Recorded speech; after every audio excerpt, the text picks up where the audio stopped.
The Magnolia Ball benefits the preservation of Bulloch Hall, where Theodore Roosevelt Sr. married Mittie Bulloch, and their son, Theodore Roosevelt Jr., became the 26th President of the United States.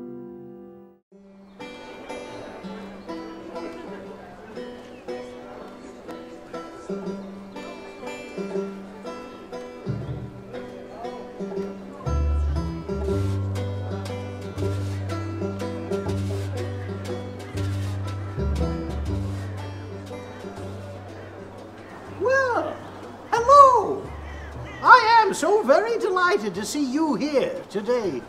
Please, allow me to show you around the place.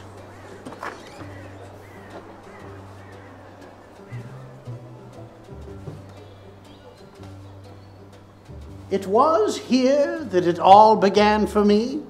Well, at least for my mother and my father.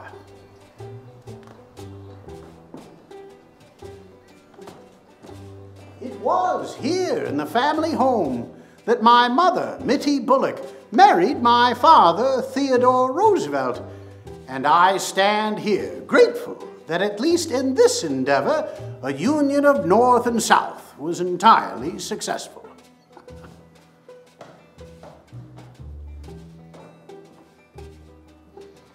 The wedding of Mittie Bulloch and Theodore Roosevelt is just one of the stories of this humble home. Around every corner are tales yearning to be told once again.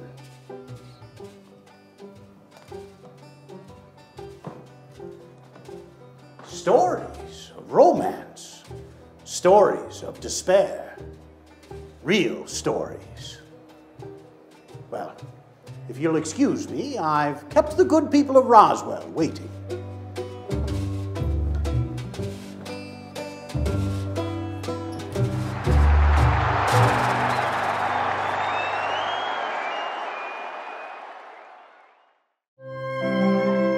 The Romance of Mittie and Theo. How did a young gentleman from New York meet a Southern beauty? The story begins with a connection between the Bulloch and Roosevelt families. Susan Elliott, Mittie's half-sister, provided the link. Her marriage to Hilborn West connected the families. At Roosevelt family gatherings, Hilborn regaled the audience with stories of the beautiful Bulloch daughters. These tales provided motivation for Theodore to accompany the Wests on a visit to Roswell in 1850. Although Mittie, only 15 years old, initially found Theodore, 19 years old, rather dull, he was captivated by her charm. 2 years later, the girls traveled to Philadelphia. Theodore heard they were in town, and he invited the girls to New York City to meet his parents. The visit must have gone extremely well because by May 8th, Theodore asked Mittie's mother for permission to marry her daughter. The young couple became engaged, and their courtship continued through letters that took 15 to 21 days to arrive. Theo visited Roswell in June of 1853 and stayed a month. When he left, Mittie penned a letter.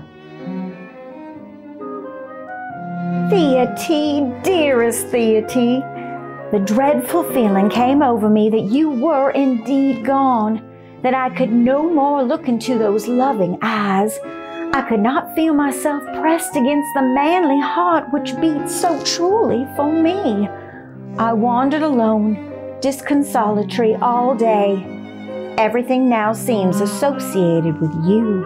Theo, good night, yours devotedly, Mittie Bulloch. Theo, upon returning home, replied, Dearest Mittie, oh Mittie, how deeply, how devotedly I love you. Do continue to return my love as ardently as you do now. If possible, learn to love me more. I know my love for you merits such a return. Yours, if possibly more entirely than when at Roswell, Theodore Roosevelt. A Bulloch Hall wedding that made history.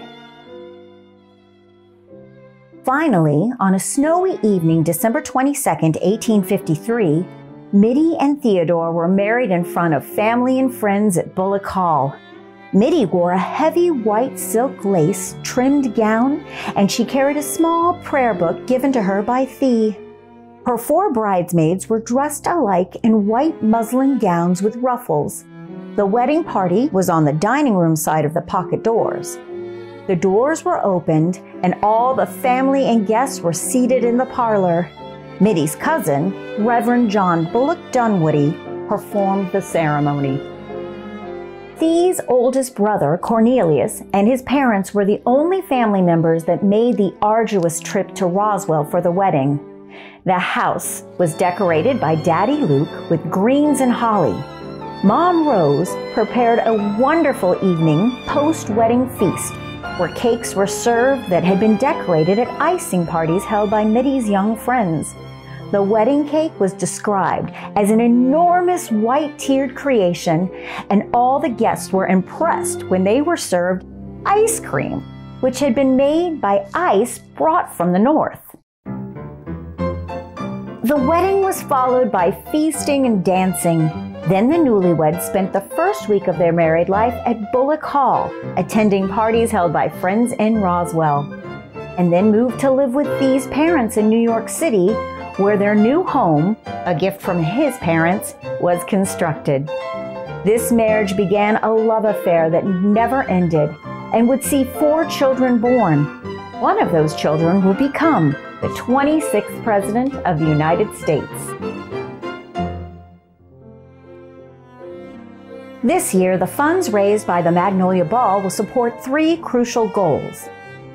First, the preservation of our legacy trees. These majestic beings require skilled trimming and maintenance by arborists to ensure their healthy survival and growth. Next, the restoration of Mittie's garden. Once a delightful place that attracted visitors, it has now fallen into neglect and is in need of replanting. Lastly, the restoration of the original front door installed in 1839. Years of exposure to sun have taken their toll, and careful, experienced restoration is needed to preserve this piece of history.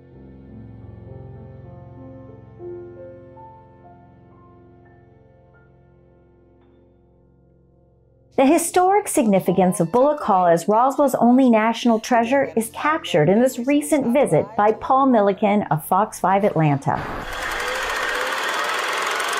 It's October 1905, and something big is about to happen at this house in Roswell. The 26th President of the United States, Theodore Roosevelt Jr., is on a tour of the South. And while his itinerary is a packed one, he specifically makes time to travel here. It was a reconciliation tour to bring the North and the South back together. He was very passionate about a country, and he really felt that if he brought his presence here, he would help bond people back together. And of course, one of the stops was to Roswell so that he could visit the girlhood home of his mother. That home, known as Bulloch Hall, is now one of a trio of historic home museums owned by the city of Roswell. Displays inside tell the stories of the people who lived on the property, including enslaved men, women, and children, painting a sobering but illuminating portrait of life leading up to the Civil War. What's really fascinating is that Roosevelt, TR's history,